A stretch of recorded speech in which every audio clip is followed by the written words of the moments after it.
има групи каде што во една група ја учат, одат во градинка 30 деца. Друга, дали се планира во врска да се зголемат бројот на паралелки или бројот на негователки во овие градинки во Чаир? Она кое што го наследивме е недостаток на инфраструктурен капацитет за предучилишно образование или детска заштита. И токму затоа како министерство инвестираме многу. Вие знаете дека во изминатиот период се отворија низа на градинки, посебно во помалите места, но исто така мора да напоменам дека со општина Чаир се прават последните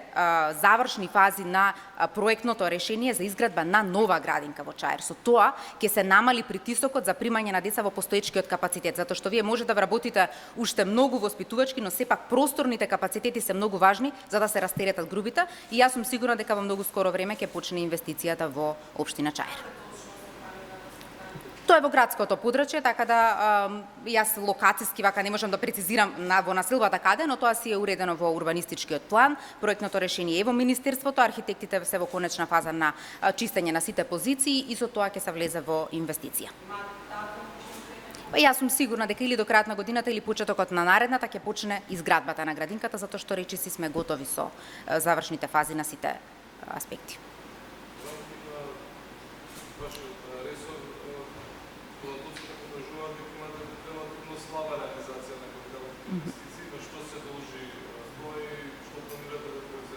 Морам да напоменам дека ние како министерство минатата година имавме реализација на капитални од 91%, но самата динамика согласно планот за јавни набавки, кој што е јавно достапен, може да видите, најголемата реализација е во второто полугодие, поради тоа што и планот за јавни набавки се носи во февруари месец, тендерирањето или градежната сезона почнува после март месец и целото тоа си е во динамика, така да до крајот на декември се што е планирано во планот за јавни набавки ќе се реализира и тоа се гледа во она проектно